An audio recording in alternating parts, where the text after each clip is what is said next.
আসলেই আমরা এমনি একটা পার্টি করি, সেটা হচ্ছে পবিত্র পার্টি, যে পার্টি আত্মত্যাগী পার্টি, যে পার্টি স্বার্থত্যাগী পার্টি।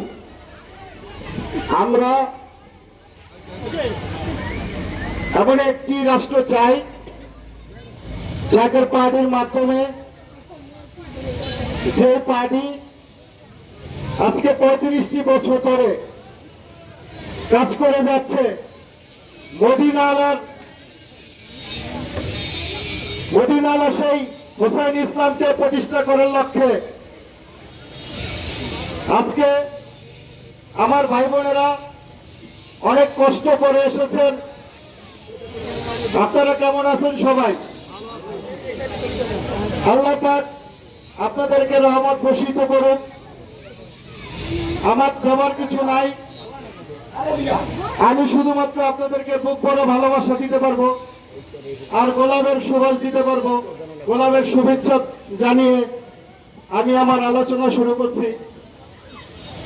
আসলে এই দেশ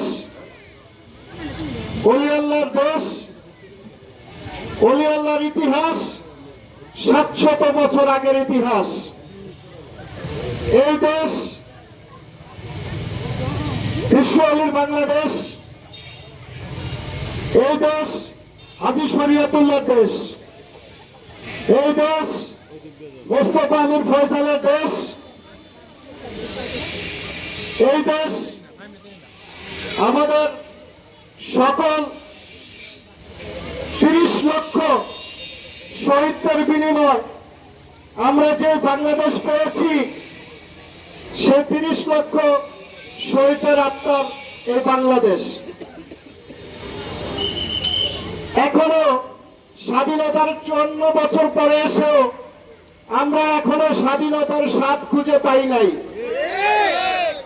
স্বাধীনতার 54 বছর চলে গেছে, এখনো সেই বৈষম্য কিন্তু রয়ে গেছে। আমরা এমনই একটা দেশ চাই, সেই দেশে কোনো বৈষম্য থাকবে না এবং পরস্পরের মহব্বত থাকবে এবং সবাই মিলেমিশে আমরা যেন এই দেশে বসবাস করতে পারি। সেই জন্য জাকের পার্টির মহামান্য চেয়ারম্যান আমাদেরকে প্রত্যেকটা ইউনিয়নে আমাদেরকে কর্মসূচি করার হুকুম দিয়েছেন। সেই কর্মসূচির হুকুম মাথায় নিয়ে আজকে আমার এই আঙ্গের ইউনিয়নের এই জনসভা। আমি বলতে চাই, আমরা এমন একটা রাষ্ট্র চাই জাকের পার্টির মাধ্যমে, সেই রাষ্ট্রটা হবে কল্যাণময় রাষ্ট্র এবং আমরা তো গরিব দুঃখী যারা আছি এবং বিভিন্ন দলীয় ভাই যারা আছেন, আমরা আপনাদের বিরুদ্ধে নয়, আমরা আপনাদের কোনো বিরুদ্ধে কথাও বলি না। জাকের পার্টি হচ্ছে একটি আদর্শ পার্টি, কারণ আমাদের কারো বিরুদ্ধে সমালোচনা এটা আমাদের আদর্শ নয়। আমরা বিশ্ব ওলি খাজা বাবা ফরিদপুরে প্রতিষ্ঠিত পার্টি। এই যে 36 বছর চলতেছে, কেউ বলতে পারবেন না এই জাকের পার্টি রাস্তায় নেমে কোনো গাড়ি ভাঙচুর করেছেন, এমন কেউ বলতে পারবেন না কোন জায়গায় কোনো আগুন দিয়েছেন, কোন জায়গায় পরের হক মেরে খেয়েছেন। এটা জাকের পার্টির কোন ইতিহাস নাই।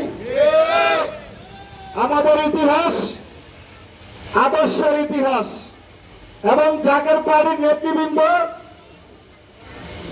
এমনই একটা প্ল্যাটফর্মের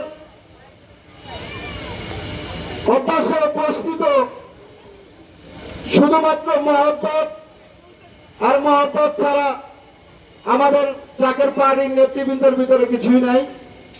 আমাদের জাকের পার্টির প্রত্যেকটি নেতৃবৃন্দ মহব্বতের প্রেমে পাগল পাড়া হয়ে আজকে এখানে দূর দূরান্ত থেকে ছুটে এসেছেন।